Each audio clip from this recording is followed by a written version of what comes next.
Now, we've been closely following the journey of Russell Cook, known as the hardest geezer, who's on a mission to be the first person to run the full length of Africa. Yeah, so he started in South Africa and it was relatively smooth sailing until he got to Angola near the end of June, where he was robbed at gunpoint. We spoke to him just after that and he was carrying on. Well, last week, things got even worse. He was confronted by men with machetes, then driven 7 hours into the jungle, not really knowing where he was going. Luckily, he was then rescued by his team. He's still got 6,000 miles to go. He's determined to finish this journey and aims to make it to the northernmost point of Africa shortly before Christmas. Well, Russell Cook joins us now from the Democratic Republic of Congo. Let's take a look at him. Where are you? There you are. A very good morning to you. We salute you. Listen, there's a reason no one's done this before, and I think you're finding out why, aren't you? In a really quite scary way. Yeah, it's definitely been a very challenging couple of weeks or so. Obviously, I'm out here in the DRC now and still heading north. So, look, last time we spoke to you, Russ, was the end of June, and you'd been robbed at gunpoint, and you talked us through that, which was scary enough. But just explain what happened in the last week to you, because the way it reads is like something out of a Hollywood movie. Yeah, mate, it was, like, I'll be honest, it was the scariest couple of days there of my life, to be honest. It was, I got separated from the boys. Some of the roads in the Congo were a lot more harder to pass than we anticipated, and our support van couldn't make it through. So I got separated from them, and then we planned another route round that we thought they was going to be able to get to me, but they weren't able to get to that. So there was a bit of a mix-up, and I've gone to make a beeline for one of the villages that I thought that they'd be able to get to, and basically they couldn't get there. And I'm hacking away through like single-track jungle paths that are all overgrown, and it's absolute chaos. Eventually, after a few hours, I stumble into this little tiny village that I don't imagine gets any outsiders visiting very often at all, if ever. The chief of the village comes up to me speaking like a local language and a little bit of French, and I don't understand any of it, but he's saying like I must give him money. He gets more and more aggressive, and I'm trying to just be like, I don't have any money, like there's nothing I can do. But before I know it, I'm surrounded by pretty much the entire village. Men with machetes come out, and then I walked out into the bush, at which point I'm totally bricking. Because I mean, I've heard the stories of how these things go, and I was just like, oh my God, what is going on? How have I got myself into this?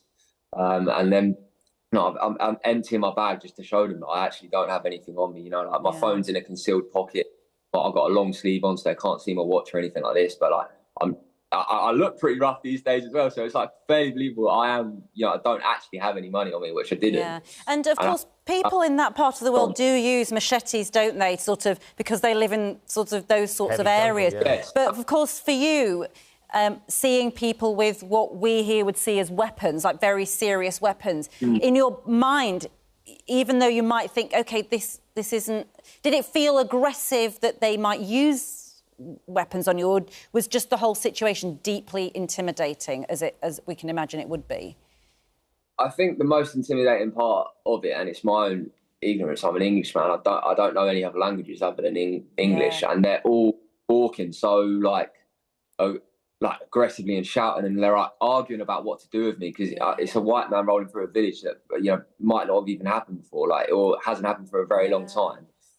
So they're just, I think they're thinking like, what is this guy doing? We need to find out what's going on here. And then they're very aggressive, and I don't understand anything that's going on. So I'm like, and the thing is, you can't really prepare for that sort of thing. I mean, when you're thinking about planning for an extraordinary thing that nobody's ever done before, we might think, OK, weather, exhaustion, nutrition, visas. Landscape, visas. Yeah. But this, you can't game plan.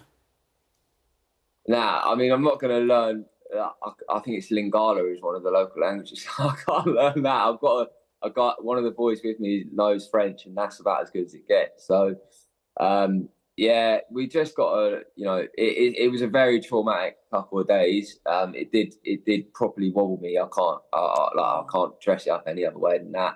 But I said at the start of this, it's run Africa or die trying, and I guess now is when we get to find out if I really mean it, and I do. So I'm heading north still. Well, look, Russ, I mean, your desire to keep enduring this is extraordinary, but what you've been through, as you say, wobbled you. I mean, how bad does it need to get for you to go, do you know what, this is just too dangerous now, and maybe I need to miss out a section and get to somewhere where maybe I can just run along the road and the boys can follow me in the van, rather than go through these uninhabited jungles? Well, that's what we're doing. We're planning for this now. So I'm going back into Cabinda, which is an Angolan exclave, today. I'm going to be crossing the border there. And we're going to probably end up taking a few days to sort out some security things. We're going to try and get a 4x4 so that we can cross these roads and get a couple of extra team members so that, one, the workload spread between my already really small team, and two, we can kind of like make things a bit more secure. And we're building out some contacts for the next few months because we're going through plenty of dicey areas. So we're doing everything we can with the resources that we have to try and make this as secure as possible.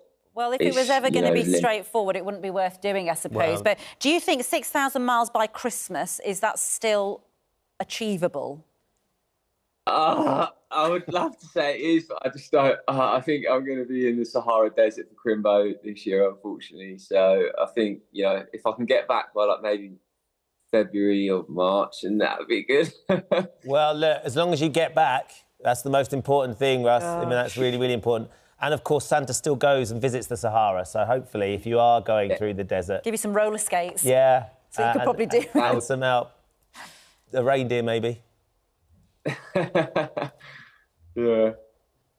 Oh. I tell you, look, we're thrilled that you're safe and you're well, and we will catch up with you again, I hope, in a month or so time, and hopefully it's been a little bit smoother and you've managed to get through the next part of the journey without too much trauma. Nice one. Cheers, Ben. Thank you, everyone. I'll speak to you soon. You will do. Great to see you. I'm so glad he's OK. Some of the newspapers had written it up that he got kidnapped. He didn't get kidnapped, but he just found himself in a really scary scenario. Yeah. Where he didn't really know what was going on, managed to get away from that group, and then two other people found him. He got on the back of the motorbike. Well, they're making a documentary, aren't they? His friends are filming sort of part of what is going on in the journey. I mean, it's extraordinary, isn't it? They need Liam Neeson to go in and get him out. Yeah, you're so right. Although the Hollywood writers are on strike, so we've no idea how this story is going to end. Don't need the movies now, just follow Russ on social media. Exactly, extraordinary human.